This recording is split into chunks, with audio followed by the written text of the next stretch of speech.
សូមជំរាបសួរកូនៗទាំងអស់គ្នាថ្ងៃនេះយើងរៀនលេខពីលេខ1ដល់លេខ10ណារាប់លេខ1លេខ2លេខ3លេខ4លេខ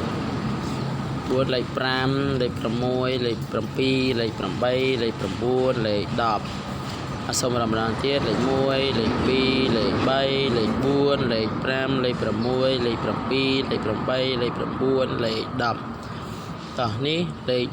1គេសេតចុច1សញ្ញាចុច1លេខ2សញ្ញាចុច2លេខ3សញ្ញាចុច3លេខ4សញ្ញាចុច4លេខ5សញ្ញាចុច